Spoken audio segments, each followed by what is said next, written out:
Yesterday, you overheard our conversation, didn't you?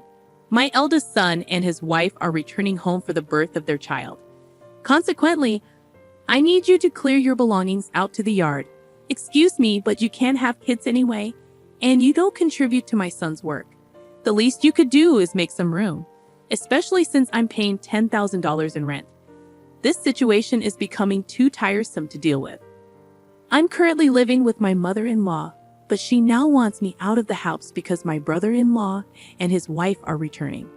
With my mother-in-law, brother-in-law, his wife, and my husband, this house is full of problems. I've been trying to maintain a smooth household, but it's becoming a hassle to think about it all. I'm done thinking. Okay, I'll leave, but I can't just put my belongings in the yard, so I'll come back later to pick them up. You're leaving? Thank you. That's a big help. Ignoring my pleas, my mother-in-law, I started packing my things and left the house. 7 seconds after stepping out the door, I took out my phone and called a junk removal service. Once I stopped thinking, no one could stop my actions. I'm Linda, a 40-year-old consultant. My husband, Mark, also 40, runs 3 restaurants as a sole proprietor. Although people often assume we've been married for a long time with kids, we're actually newlyweds. We both lived as workaholics and only married at this age. I had given up on marriage just before turning 40, but a random visit to a bar after work changed my mind. Is this your first time here? Mark asked with a smile as I sat at the end of the bar. I had been curious about the place for a while, and this time I decided to go in as a reward to myself for working hard. Mark assured me that many women come alone, and I felt comfortable as a loner at the counter. I became a regular, always sitting at the end of the bar, and it became normal for Mark to chat with me while I ate. I'm always busy with work, and I can't talk much. How about we go out for dinner sometime? Excited about the chance to dine with a restaurateur, I eagerly agreed. Our conversation slowly drew me to Mark's dedication to his work, and he grew fond of me seeing that I was a hardworking person. We started dating, and 2 years later, as we both turned 40, we decided to get married. Feeling shy about being a bride at 40, I asked my husband to skip the wedding ceremony, and we just took some photos of us dressed up. After getting married, I moved from my apartment to my husband's 3-story house with a garden and parking in a high-end area, where the rent is around $1,000. Living with my 70-year-old mother-in-law seemed necessary, given the circumstances. I immediately agreed, but after moving in with my mother-in-law, I regretted accepting so quickly. When I settled into my husband's house, I realized it was too big for just the 2 of us. In addition to our bedroom, I had a lavish office room for myself, and there were many spare rooms.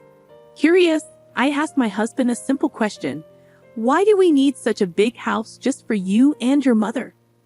My husband explained that he has a brother 3 years older than him who left home after college, and they've lost touch. He hasn't been home for a few years, and my husband anticipates that one day he might return, which prompted them to rent a bigger house. I expressed my opinion that it might be a little too big. Well, I got married and you came, so I guess it all worked out, my husband said with a smile as he unpacked my books and arranged them on the shelf.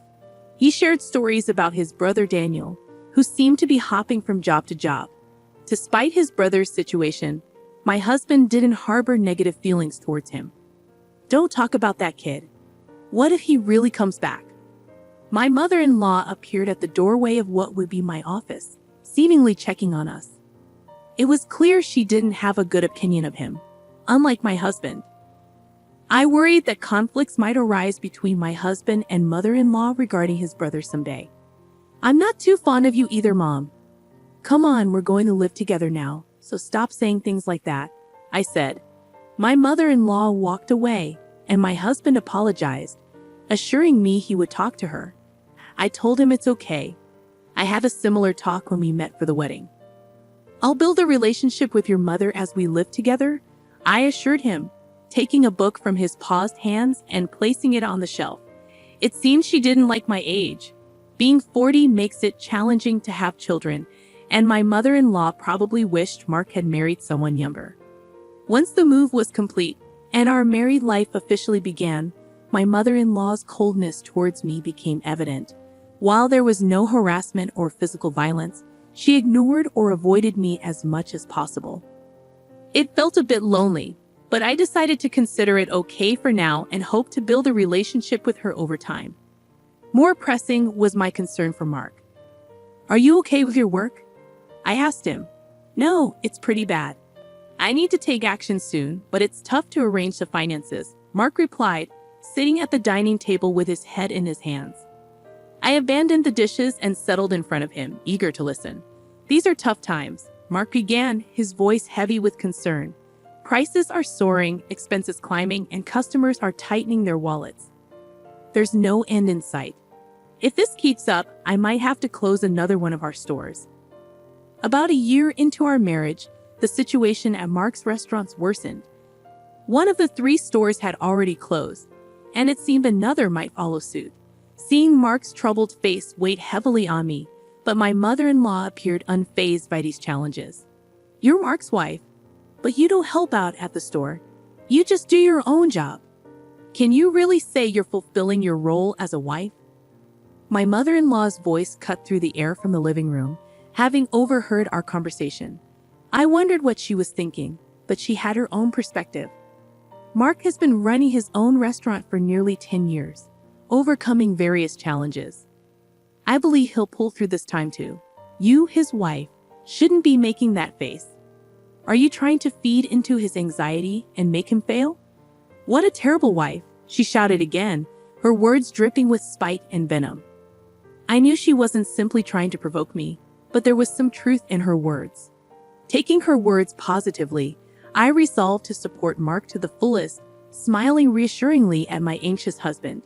A year later, just as she said, Mark managed to turn the situation around and avoided closing a second store. "See, I told you," I said to my mother-in-law. "A stupid wife who can't even trust her husband. Don't drag Mark down," she replied, lashing out at me without reservation. Though our relationship seemed strained, since Mark's business was doing well, I considered it a break-even situation. However, things took a turn for the worse. Mark, having stabilized the business and with some extra money, seemed to get carried away, and rumors of his affair surfaced. I couldn't fathom what he was thinking. Surely there were better ways to spend the money. It's peculiar how bad situations tend to pile up. Having witnessed Mark's business revenue drop, I understood this all too well, but I never imagined it would happen to me. Then Daniel called, my brother. Yes, Daniel, a freelancer, and his pregnant girlfriend, who worked at the same bar as Mark. They asked if they could move into our house and if they could work at Mark's restaurant. As I pondered how to address Mark about the affair from the dining room, my mother-in-law entered the living room and engaged him in conversation. They discussed Daniel, whom I had never met, and I felt completely sidelined as they continued their discussion. It was a peculiar scene. My mother-in-law, who used to resent Daniel for not fulfilling his role as the eldest son, was now urging Mark to welcome him. The reason was straightforward: the prospect of a grandchild. She had previously given up hope of seeing one, but now perceived an opportunity and had a change of heart. She even planned to offer them a home and jobs. Mark, who had always been supportive of Daniel, had rented this large house for such an occasion. However, circumstances had shifted, and I found myself caught in the middle. It struck me as odd to have Daniel and his family move in. I glanced at Mark from the dining area, and he returned my gaze with a troubled expression. Come on, it's a good thing. Daniel is in trouble, and you, Mark, have the means to help him, my mother-in-law said, pressing him. Mark seemed unable to refuse his mother's request, and I couldn't help but feel disappointed. I had hoped he would stand up to her, but it seemed like wishful thinking. He kept glancing at me, likely concerned about my reaction. With the deteriorating relationship with my mother-in-law, Mark's affair, and now the prospect of living with Daniel and his family, the problems were mounting.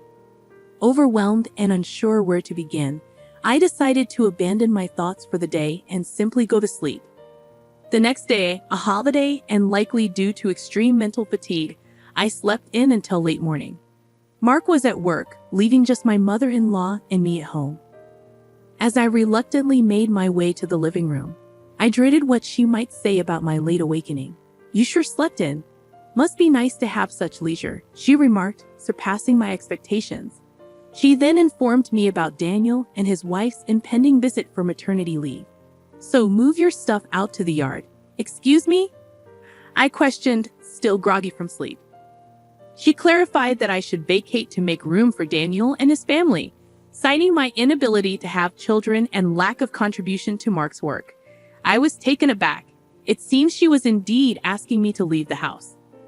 Realizing that my presence was now deemed unnecessary, I decided it was too much trouble to fret over Mark, my mother-in-law, Daniel's family, and our future.